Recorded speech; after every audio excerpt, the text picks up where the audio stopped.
Hi friends, मैं हूं आपका फ्रेंड नमीश निगोतिया एडवोकेट और आप देख रहे हैं मेरा YouTube channel legal advice for everyone.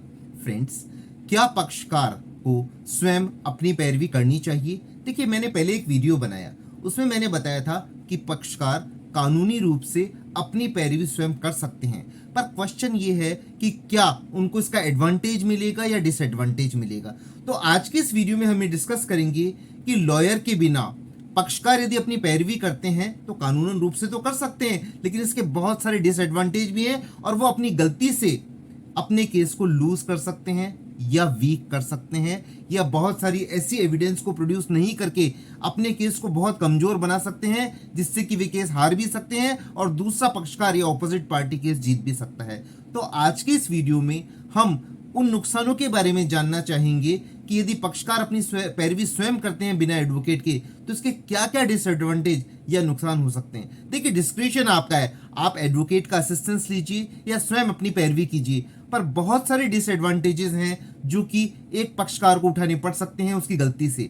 तो इससे पहले मैं निवेदन करूं वीडियो स्टार्ट करने से पहले कि यदि आपने मेरा चैनल सब्सक्राइब नहीं किया है तो मेरा चैनल सब्सक्राइब कर लीजिए, और यदि आपको मेरी वीडियोस पसंद आए तो उनको लाइक और शेयर जरूर कीजिए।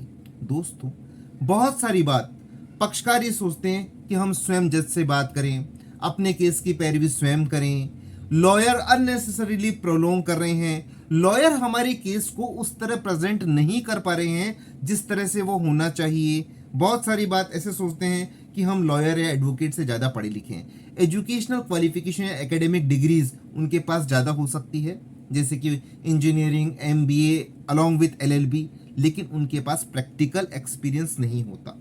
फिर भी पक्षकार को लगता है कि हम अपनी प्रैक्टिकल प्रॉब्लम्स को हम जज को तुरंत एक्सप्लेन कर देंगे, हम अपने इमोशंस को एक्सप्लेन कर देंगे, और जज साहब हमारे इमोशन से, हमारी सच्चाई से, हमारे प्रैक्टिकल प्रॉब्लम्स को जान करके तुरंत ही हमारे फेवर में जजमेंट या निर्णय दे देंगे। तो दोस्तों, ऐसा नहीं होता। कानूनी रूप से आप अपना पक्ष रख सकते हैं, पर कई बार पक्षकार ये गलती करते हैं, वो एडवोकेट अपॉइंट तो कर लेते हैं, पर सारी बात जज साहब को जाकर के सुबह जल्दी से जाकर के अपनी बात बताना चाहते हैं, अपने पक्ष का अपने एडवोकेट के आए बिना ही वो अपनी बात को कहना चाहते हैं और सोचते हैं कि हम केस को जीत लेंगे। तो इसका कानून क्या है? तो देखिए, कानून ये है, ऑर्डर 3 रूल 1 सीपीसी ये कहता है कि अपीयरेंस में be in person by recognise agent और प्लीडर। ये मैं अपने पहले की वीडियो में भी बता चुका हूं, तो इसको मैं ऑर्डर 3 रूल 1 को पढ़ना चाहूंगा। एनी अपीयरेंस, एप्लीकेशन और एक्ट और any to any court required or authorized by law to be made or done by a party in such case may, except otherwise expressly provided by any law for the time being in force, be made or done by the party in person or by his recognized agent or pleader appearing, applying or acting as the case may be on his behalf। क्या मतलब हुआ कि court में कोई भी act या application या arguments किए जा सकते हैं, किन किन के द्वारा? पार्टी इन पर्सन के द्वारा व्यक्तिगत रूप से, या उनके रिकॉग्नाइज एजेंट के द्वारा, या उनके प्लीडर या एडवोकेट के द्वारा। अब रिकॉग्नाइज एजेंट कौन होते हैं? The recognise agent of parties by whom such appearance, application and act may be made or done are persons holding power of attorney, authorising them to make and do such appearance, application and act on behalf of such parties. जो person power of attorney को hold करते हैं वो recognise agent होते हैं, जिनको कि party ने ऑथोराइज किया हो कि आप हमारे बिहाफ पर कोर्ट में केस लड़ सकते हैं। क्वेश्चन उठता है कि पार्टीज को क्यों नहीं करना चाहिए, देखिए, कोर्ट में अपनी पैरवी अपने एडवोकेट के बिना, क्योंकि वो प्रोसीजरल लॉ नहीं जानते हैं।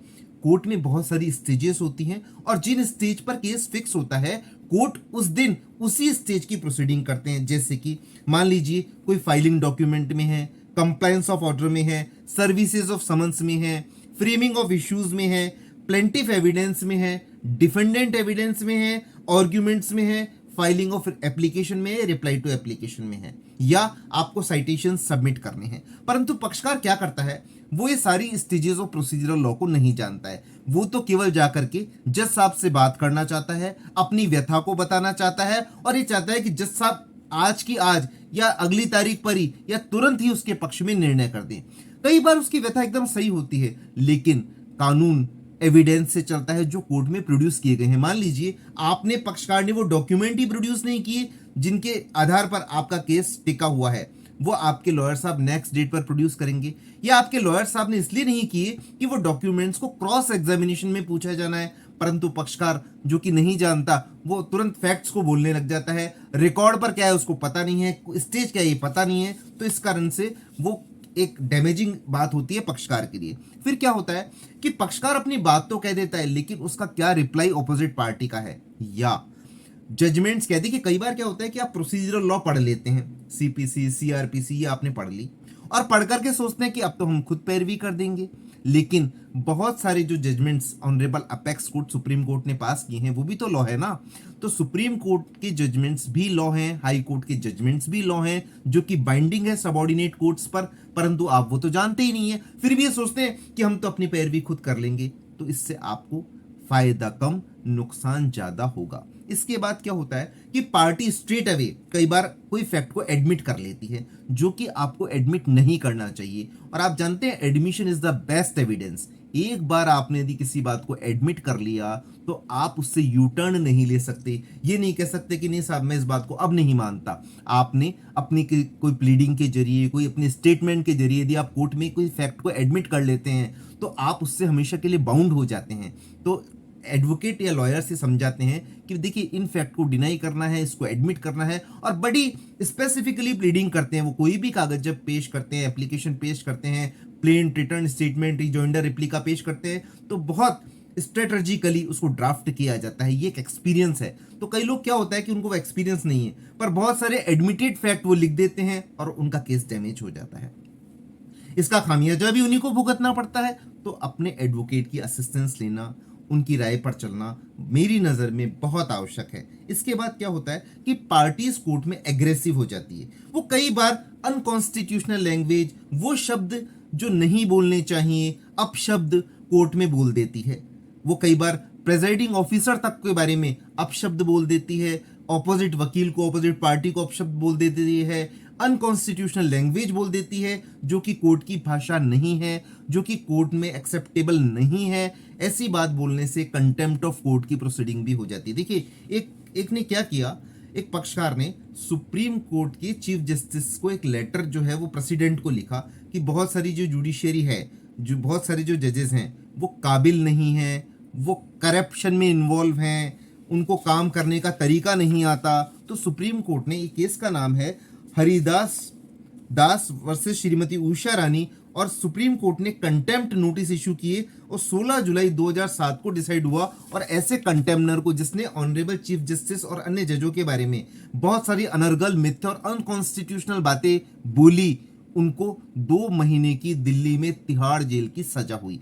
तो पार्टी अपने एग्रीशन में क्या करती है कि बहुत सारी अनकॉन्स्टिट्यूशनल लैंग्वेज का भी कभी कभी जब गुस्सा आ जाता है, जब केस में लंबा समय लग रहा होता है तो उनको गुस्सा आ जाता है, तो ये नहीं देखते हैं कि हमें कोर्ट में किस भाषा का प्रयोग करना चाहिए, अपना संयम और धैर्य खो बैठते हैं, जो कि ऐसा कभी भी नहीं करना चाहिए। इसके बाद क्या होता है कि जब पक्षकार जोश में आकर के खुद ही अपनी पैरवी करने चल देता है, अपने वकील साहब को जाता नहीं है बुलाने के लिए, न उनसे रिक्वेस्ट करता है कि आप हमें चलिए, और कहता है रहने दीजिए हम खुद ही पैरवी कर लेंगे, तो इसका फायदा ऑपोजिट पार्टी का लॉयर उठा सकता है। आपसे कहीं सिग्नेचर करा सकता है जहां आपको नहीं कराने चाहिए, कई डॉक्यूमेंट्स को एडमिट करा सकता है जो आपको नहीं कराने चाहिए, और जिन स्टेजेस के बारे में आप नहीं जानते हैं उसका फायदा भी क्रॉस एग्जामिनेशन में, या फैक्ट्स को एडमिट कराने में, या डॉक्यूमेंट्स को एडमिट कराने में, या जिरे में ऐसे सवाल भी पूछ सकता है जिसका जवाब आपके खिलाफ जाता है।